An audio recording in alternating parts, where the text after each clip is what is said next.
The morning before. James Mitchell stared at his reflection in the hotel bathroom mirror. At 32 years old, he looked every bit the successful architect he once was. His navy blue suit fit perfectly, tailored specifically for someone who spent their life seated. His dark hair was styled with care, and his hazel eyes showed intelligence and warmth. But beneath that surface, anxiety churned in his stomach. Today was Brandon's wedding day. His older brother, his former best friend, the person who used to call him every single day after the accident, was getting married. James had helped choose the venue, a historic mansion in downtown Austin with its sweeping staircases and crystal chandeliers. He had contributed financially when Brandon mentioned budget concerns. He had been there for every part of the planning. Except Brandon had slowly stopped including him in the actual celebrations. The accident happened 2 years ago. James had been riding his motorcycle home from a construction site meeting when a distracted driver ran a red light. The impact shattered his spine, leaving him paralyzed from the waist down. The doctors said he was lucky to be alive. James wasn't sure he agreed during those first dark months. Brandon had been incredible at first. Hospital visits every day. Encouraging words during the grueling physical therapy sessions. Help finding a new apartment that was fully accessible. But as months turned into years, the visits became weekly, then monthly. Phone calls grew shorter. Brandon's life was moving forward while James felt stuck in place. Arriving at the venue. The wedding coordinator, a thin woman named Patricia with a headset permanently attached to her ear, greeted James at the service entrance. Not the main entrance where other guests were arriving. The service entrance. "Mr. Mitchell, we have a ramp set up for you here," she said with a smile that didn't quite reach her eyes. "Much easier than the front steps." James swallowed his pride and followed her directions. He had learned to choose his battles. Inside the mansion, the transformation was stunning. White roses and purple orchids decorated every surface. Soft lighting created an almost magical atmosphere. String quartet music floated through the halls. Patricia led him to his seat. Front row, left side. Technically a place of honor. Practically, a spot where he wouldn't block anyone's view or require movement during the ceremony. Other family members began arriving. Aunt Dorothy kissed his cheek and said, "You look wonderful, dear," before moving on to greet others. Cousin Michael gave him a quick handshake. His mother, Patricia Mitchell, wore an elegant champagne-colored dress and looked stressed about the day going perfectly. She patted James's shoulder absently while checking her phone for updates from Brandon. The ceremony. When the music changed and everyone stood for the bride's entrance, James remained seated. He had long ago stopped feeling embarrassed about this reality. Jennifer, the bride, looked radiant in her flowing white gown. Brandon stood at the altar in his black tuxedo, tears already forming in his eyes. James remembered when Brandon first introduced him to Jennifer 3 years ago. They had all gone to dinner together, and Jennifer had treated James normally. She asked about his work, laughed at his jokes, and never once mentioned his wheelchair unless it was practically necessary. James had thought, "She's perfect for Brandon." But something had changed after the engagement. Maybe it was wedding stress. Maybe it was Jennifer's mother, who James overheard once saying, "Do we really need to make special arrangements for everyone? Or maybe people just forgot about you when you became inconvenient." The ceremony proceeded beautifully. Vows were exchanged. Rings were blessed. The minister pronounced them husband and wife. Brandon kissed Jennifer while everyone applauded. Through it all, James smiled and clapped and felt increasingly invisible. The reception. The reception hall was even more impressive. Round tables with white tablecloths. Centerpieces of cascading flowers. A dance floor that gleamed under elegant lighting. A DJ booth in the corner was already playing soft background music. James was seated at a table near the back. Not with immediate family, despite being the groom's brother. The place card read James Mitchell, in elegant calligraphy, surrounded by names of distant relatives he barely knew. Dinner was served. James made polite conversation with the elderly couple beside him, who mostly wanted to talk about their grandson's college prospects. He watched as the head table, where Brandon and Jennifer sat with their wedding party, laughed and toasted and celebrated. No one asked James to give a speech, though the best man, Brandon's college roommate, spoke at length. The maid of honor shared funny stories about Jennifer. Even Jennifer's father gave a touching welcome to Brandon joining their family. James's absence from this tradition went unacknowledged. The moment everything changed. It was during the family photos that James's heart finally broke. The photographer called for immediate family. Brandon's parents. Jennifer's parents. Siblings. James wheeled himself toward the designated area. Actually, Patricia the coordinator interrupted, "We're going to do a few traditional standing shots first. James, maybe you could join the larger group photos afterward?" Afterward. Always afterward. Always the addendum. Brandon glanced over, saw James, and for just a moment, their eyes met. James saw something in his brother's face. Guilt? Discomfort? Pity? Whatever it was, Brandon looked away and said nothing. He didn't insist James be included. He didn't object to the coordinator's suggestion. James turned his wheelchair around and returned to his distant table. He sat alone, watching his brother's wedding continue without him. Watching toasts he wasn't invited to make. Watching dances he couldn't participate in. Watching his family forget he existed. That's when he felt someone sit down beside him. Rachel Torres. "This seat taken?" a woman asked, even though clearly all the seats at the table were empty. James looked up, startled. She was maybe 30 years old, with long dark hair pulled into a practical ponytail. She wore black pants and a professional-looking blouse, and a camera hung from a strap around her neck. Her brown eyes were warm and direct. "I'm the videographer," she explained. "Rachel Torres. And I've been watching you all evening." James felt heat rise to his face. That sounds either creepy or pitying, and I'm not sure which. Rachel laughed, a genuine sound that made James smile despite himself. "Neither. I've been watching you because I'm supposed to capture the real moments of this wedding, and the realest moment I've seen all day is you sitting here alone while your brother pretends you don't exist." The bluntness of her statement shocked James. People usually danced around the truth, wrapped it in politeness and careful language. "That's a pretty harsh assessment of my brother," James said, though his voice lacked conviction. "Is it wrong?" Rachel challenged.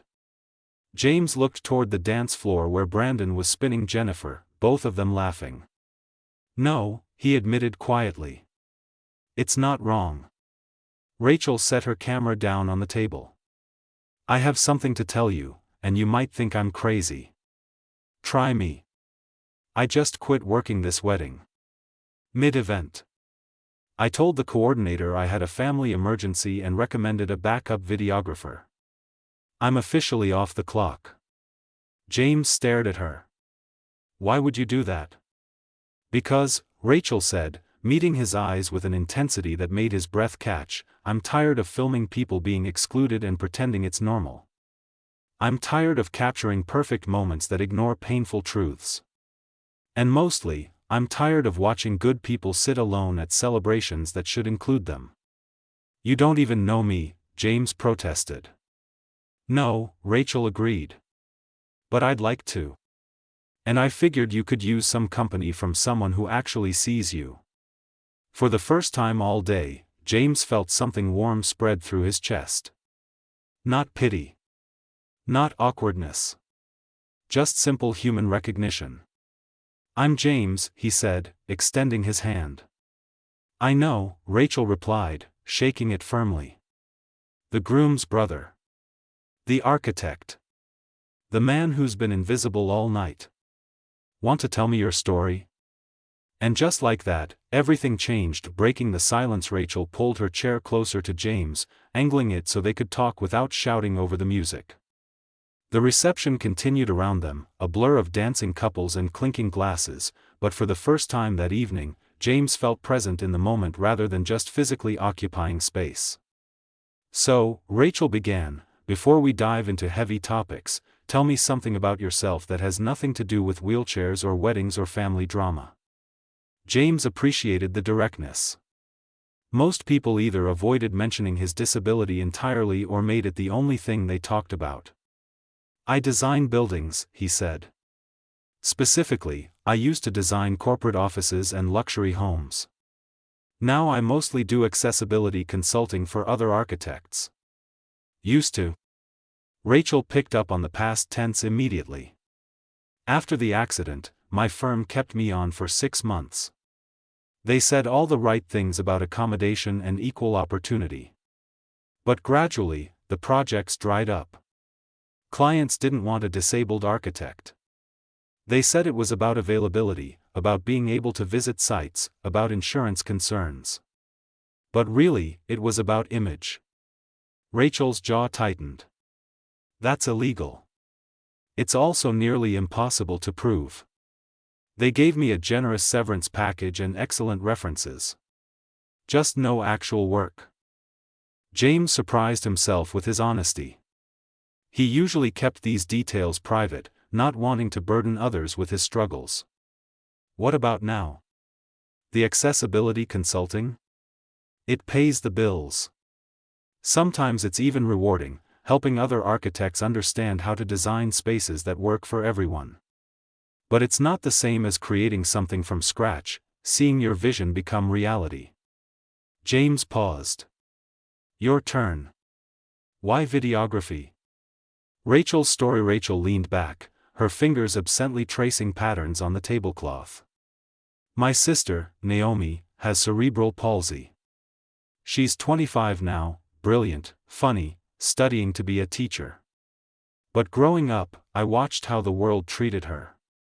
How people would talk to me instead of her, as if her physical challenges meant she couldn't think. How school photographers would try to hide her wheelchair in group photos, or worse, suggest she not be in the picture at all. James felt something click into place. So you became a videographer to tell different stories. Exactly. I wanted to capture people as they actually are, not as society wants to sanitize them into being. But somewhere along the way, I got caught up in the wedding industry because it pays well. And I found myself filming the same exclusion I swore I'd fight against. Rachel looked directly at James. Until tonight. Tonight I remembered why I started doing this in the first place. The music shifted to a slow song. Couples flooded the dance floor, including Brandon and Jennifer, who moved together in a practiced sway that suggested they'd taken lessons. Does it bother you? Rachel asked. Watching them dance? James considered the question carefully. It's not the dancing itself. I made peace with what I can and cannot do physically. It's the assumption that because I can't dance like that, I shouldn't be invited to try. Nobody asked if I wanted to be part of the ceremony. Nobody wondered if I had something to say in a speech. They just decided I was too complicated to include. That's not love, Rachel said firmly.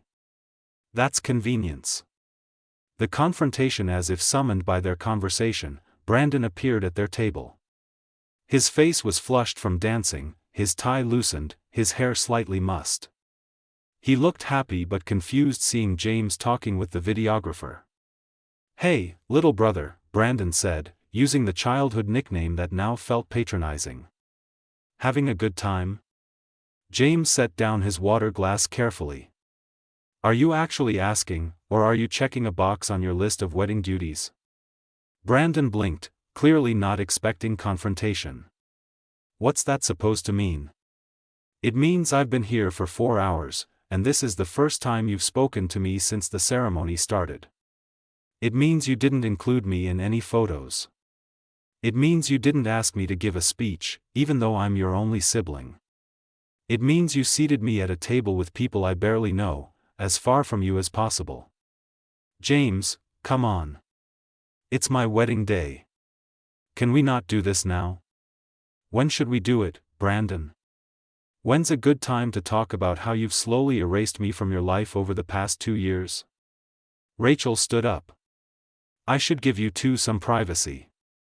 No, James said, surprising himself. Stay. Please. Brandon looked between them, his confusion deepening. Who are you again? Rachel Torres. I was your videographer until about an hour ago when I quit. She crossed her arms. Want to know why? Because I've filmed 12 weddings this year, and this is the most obvious case of family exclusion I've ever seen. Excuse me? Brandon's tone turned defensive. You don't know anything about our family. I know James deserves better than being treated like an inconvenient problem you have to work around. Brandon's face reddened. James, are you going to let some stranger talk about our family like this? She's not wrong, James said quietly. The words felt dangerous and liberating at the same time. You used to call me every day after the accident. Now I'm lucky if I hear from you once a month. You used to include me in everything. Now I'm an afterthought. Breaking point, that's not fair, Brandon protested. I've been busy.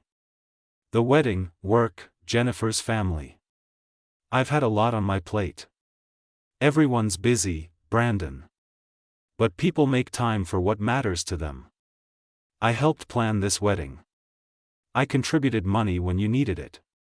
I listened to you stress about flower arrangements and seating charts for months.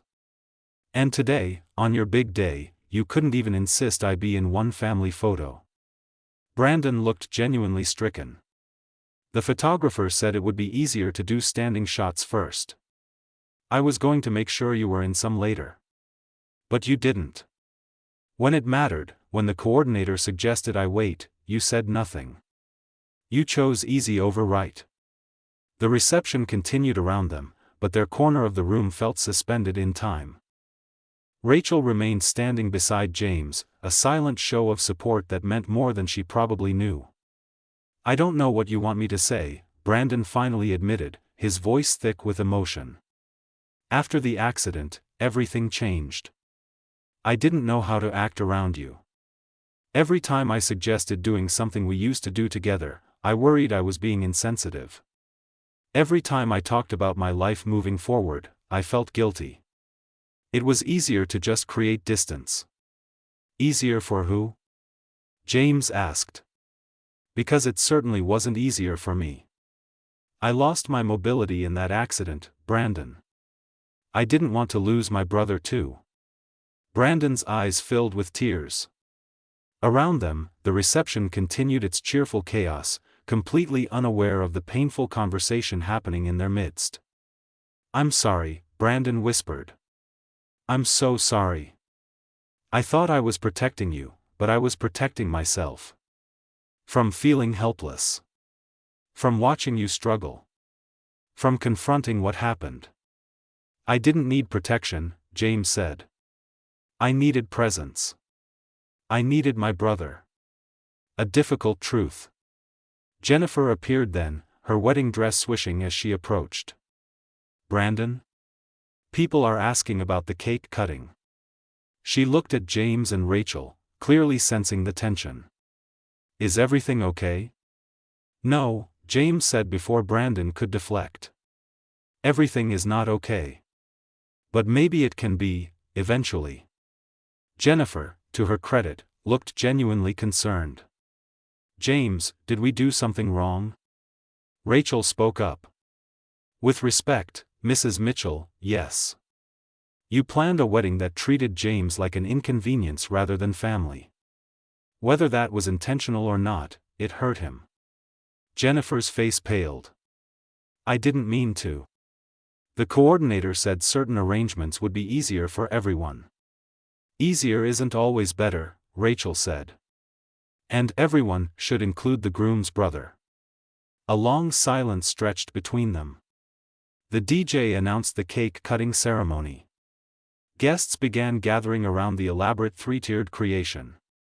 Brandon looked at James. "What do you want me to do? How do I fix this?" "I don't know if you can fix tonight," James admitted. "But you can decide right now whether I'm part of your life going forward or just someone you send Christmas cards to." Brandon took a shaky breath. "You're my brother. Of course you're part of my life." "Then prove it. Not with words, but with actions. Include me. Actually include me, not as an obligation but as someone who matters." Jennifer touched Brandon's arm. "He's right. We should have done better. We can do better.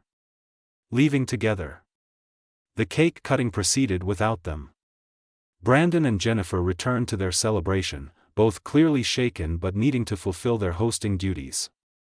They promised to talk more soon, though James wasn't sure if he believed them. Rachel sat back down. "That took courage. Or stupidity. I just confronted my brother at his wedding. You stood up for yourself. That's not stupid, that's necessary." James looked at this woman who had given up paid work to sit with a stranger. "Why did you really quit tonight?" "The truth." Rachel was quiet for a moment, choosing her words carefully. "When Naomi was 16, she was excluded from our cousin's wedding party because the bride said a wheelchair would ruin the aesthetic of the photos. My sister cried for days. I was so angry, but I didn't do anything. I thought it wasn't my place to make a scene. I've regretted that silence for 9 years. So tonight was about your sister. Tonight was about refusing to be complicit in someone else's exclusion. Tonight was about finally doing what I should have done years ago." Rachel smiled. "Plus, you looked like you could use an ally." "I could use a friend," James said carefully. "If you're interested in that position." "I am very interested in that position." Rachel's smile widened. "Though I should warn you, I'm extremely stubborn, occasionally impulsive, and I have strong opinions about architecture." "Perfect qualifications," James said, feeling lighter than he had in months. "Want to get out of here? There's a diner about 2 miles away that makes incredible pie." "Are you asking me on an impromptu date in the middle of your brother's wedding?" "I suppose I am. Too weird?" Rachel stood and grabbed her camera bag. "Not weird at all. Let's go." The exit. They made their way toward the exit, James navigating his wheelchair through the crowd while Rachel walked beside him. A few relatives called out goodbyes, most too absorbed in the celebration to notice or care that they were leaving. At the door, James paused and looked back one final time. Brandon was cutting the cake, Jennifer beside him, both of them smiling for the cameras. It looked perfect. It looked exactly like what everyone expected a wedding to be. But James no longer needed to be part of that perfect picture. He had spent 2 years trying to fit into spaces that weren't designed for him, trying to minimize himself to make others comfortable. Tonight, with Rachel's help, he had finally stopped apologizing for existing. "Ready?" Rachel asked. "More than ready."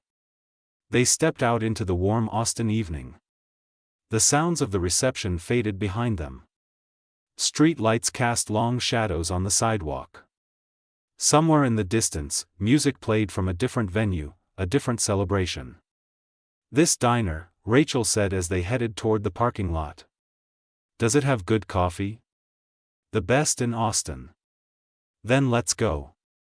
I want to hear about the buildings you dream of designing. The ones nobody will let you build yet." "Yet," James repeated, catching on to her optimism. "I like that word." "Get used to it," Rachel said. "I have a feeling your story is just getting started." And as they drove away from the wedding, away from the exclusion and the painful realizations, James felt something he hadn't experienced in 2 years. He felt hope. Not the naive kind that pretends problems don't exist, but the hard one kind that believes change is possible. The night was young. The diner awaited. And for the first time since his accident, James wasn't facing the world alone. 3 months later. The morning sun streamed through the windows of James's apartment, illuminating the drafting table he had set up in what was supposed to be a dining room. Architectural drawings covered every surface, some completed, others still in progress. The smell of fresh coffee filled the air, mixing with the scent of the jasmine plant Rachel had brought over last week. James heard his phone buzz. A text from Rachel, big news. Coming over in 20 minutes. Make more coffee. He smiled.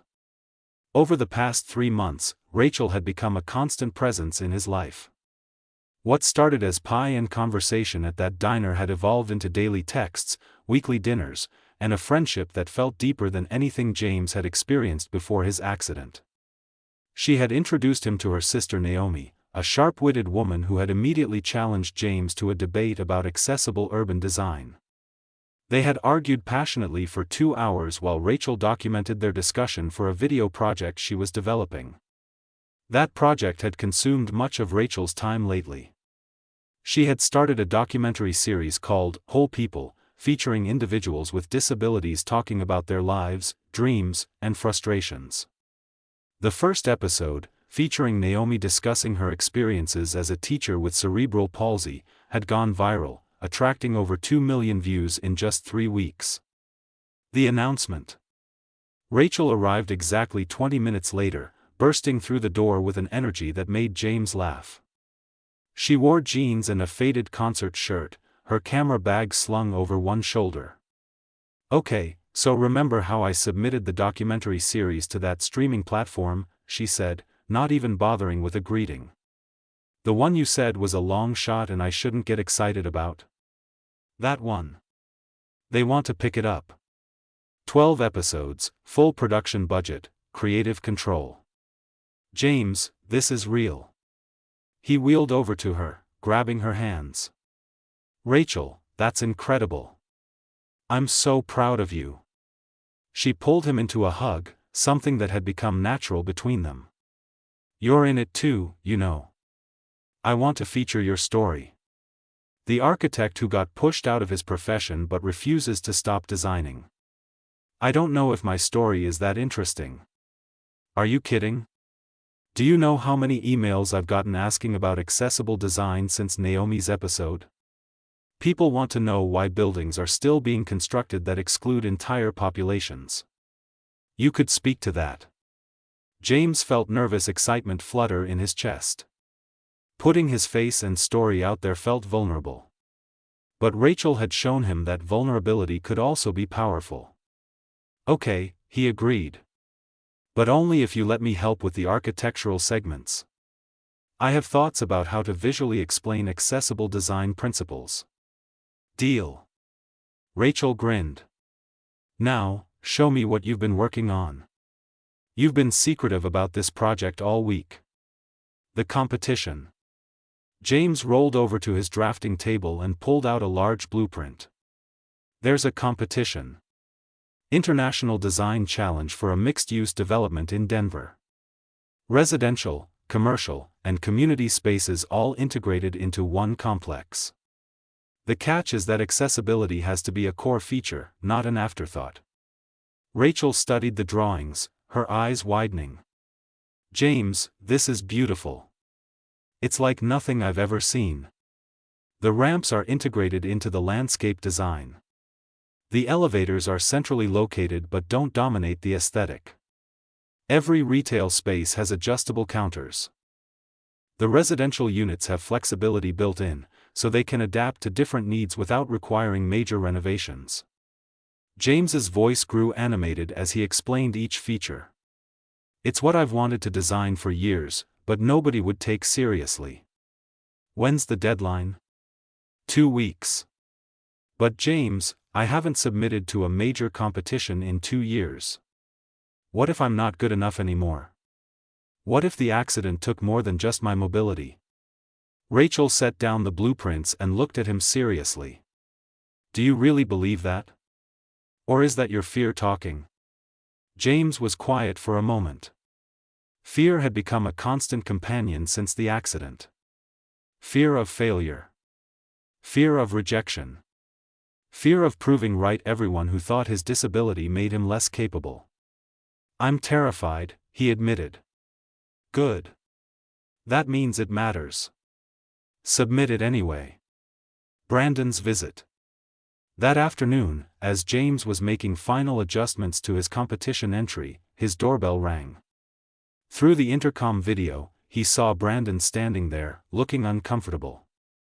They hadn't spoken much since the wedding. A few awkward text exchanges. One phone call where Brandon apologized again and James accepted, though both of them knew words weren't enough to fix what had been broken. James buzzed him in. Brandon entered carrying a bag from James's favorite sandwich shop. I thought we could have lunch. If you're not busy. I can take a break. They sat at James's kitchen table, the same table where James had shared dozens of meals with Rachel. Brandon unpacked sandwiches, chips, and drinks, moving with careful precision that suggested he'd rehearsed this visit. I've been thinking a lot, Brandon began. About the wedding. About everything you said. Okay. Jennifer and I started seeing a therapist.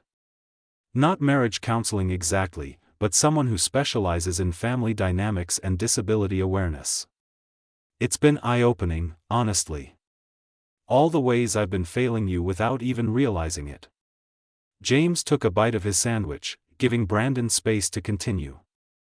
The therapist asked me when I stopped seeing you as my brother and started seeing you as your disability.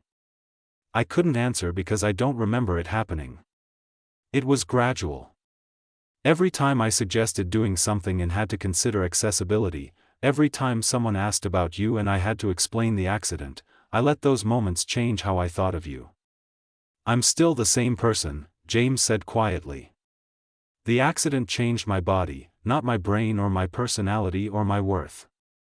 I know that now. I should have known it all along. Brandon looked down at his hands. I have news. Jennifer's pregnant. James felt a complex mix of emotions. Joy for his brother. Sadness at having missed so much of his life. Hope that maybe things could be different. That's wonderful. Congratulations. I want you to be part of this kid's life. Really part of it. Not the uncle they see twice a year at holidays. I want them to grow up knowing you, learning from you, understanding that people have different abilities and that's okay. I'd like that too. The results. 2 months after submitting his competition entry, James was working with Rachel on her documentary when his phone rang. Unknown number. He almost didn't answer. Mr. James Mitchell? Speaking. This is Catherine Walsh from the Denver Urban Development Board. I'm calling about your competition submission. James's heart started pounding.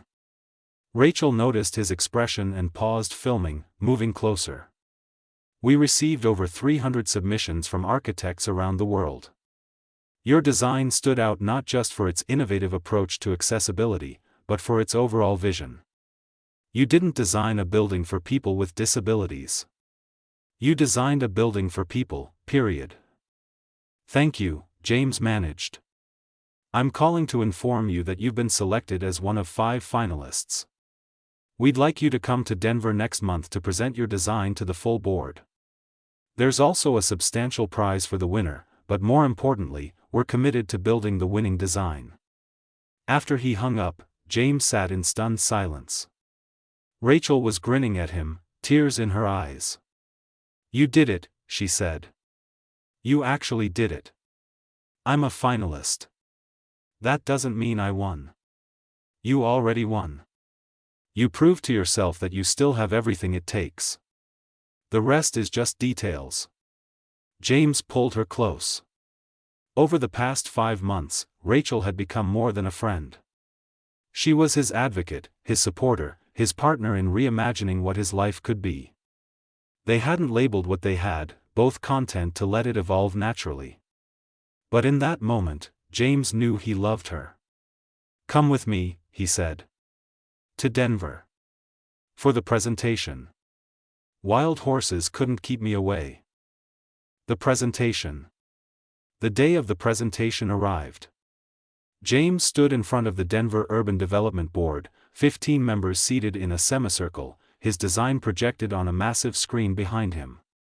Rachel sat in the audience section, her camera documenting everything for the documentary. Brandon was there too. He had flown to Denver specifically for this, bringing Jennifer and their son, Benjamin, who was now 3 months old. The baby slept peacefully in Jennifer's arms, unaware of the significance of the moment. "Good morning," James began, his voice steady despite his nerves. "I'm here to present a design that challenges conventional thinking about accessibility. Not because it's the right thing to do, though it is. Not because it's legally required, though that matters too. But because good design should work for everyone, and when we design with the most marginalized users in mind, we create better spaces for all users." He walked them through every aspect of his design. The residential units with adjustable features. The commercial spaces with multiple access points. The community areas that encouraged interaction between all residents, regardless of ability. The landscaping that incorporated accessibility into beauty rather than treating them as separate concerns. "After my accident, I lost more than my mobility," James said, departing from his prepared remarks. "I lost opportunities. Clients stopped calling. Former colleagues avoided me. I was told, both explicitly and implicitly, that my disability made me less capable as an architect. This design is my answer to that assumption. I didn't design it despite my disability.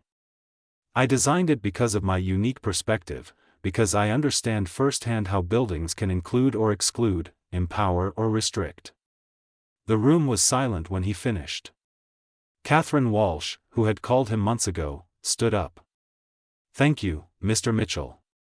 We'll deliberate and announce our decision by the end of the week."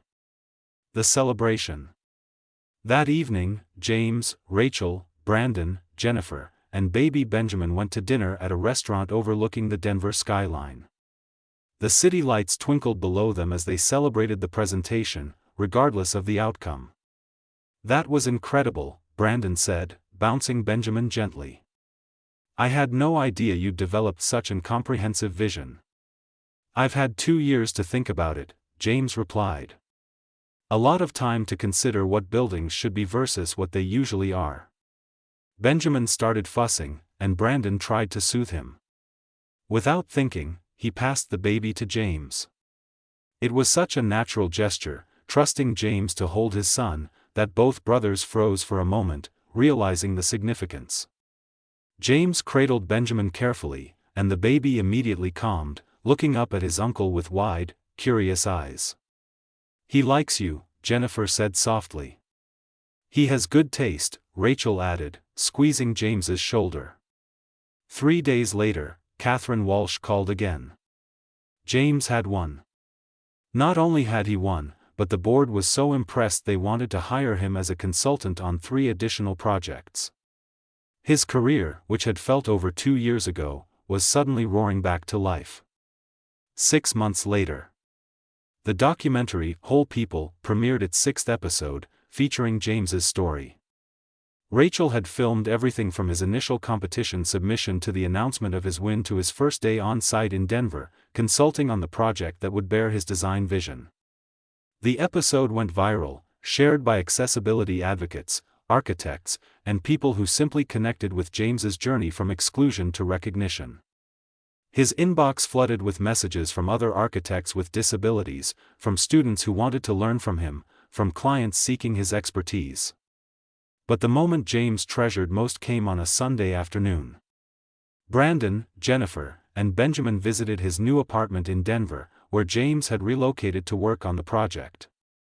The space was larger than his Austin apartment, with floor-to-ceiling windows overlooking the mountains. Benjamin, now 9 months old, was starting to crawl. He pulled himself across the floor toward James, who sat working at his drafting table. The baby grabbed onto James's wheelchair, using it to pull himself up to standing. "Look at that," Brandon said with pride. He's using Uncle James's wheelchair like training wheels. It was such a simple statement, but it represented everything that had changed. Benjamin would grow up seeing his uncle's wheelchair as just another tool, no more defining than someone's glasses or their car. He would learn from his parents that people have different abilities and all of them have value. Rachel, who had been filming the family interaction for personal footage, set down her camera and joined James at the drafting table. "What are you working on?" "A proposal for an accessible community center in Austin. I'm thinking about coming back part-time. I miss Texas barbecue." "Just the barbecue?" she teased. "And maybe this person I know. Someone who changed my life by refusing to let me be invisible." Rachel leaned down and kissed him. "I didn't change your life. I just reminded you that you were already visible. Everyone else was just too busy looking away." That evening, as the sun set over the Denver mountains, James looked around at the people filling his apartment. Brandon was helping Jennifer chase after Benjamin, who had discovered the joy of crawling at high speed. Rachel was editing footage on her laptop, occasionally laughing at something she'd captured. His phone kept buzzing with messages about new project opportunities. 2 years ago, at Brandon's wedding, James had felt invisible, erased, forgotten. He had believed his accident had taken everything that mattered. But sitting there, surrounded by people who truly saw him, working on projects that would change how buildings welcomed or excluded people, partnering with Rachel to tell stories that challenged narrow definitions of worth and capability, James understood something profound. The accident hadn't ended his story.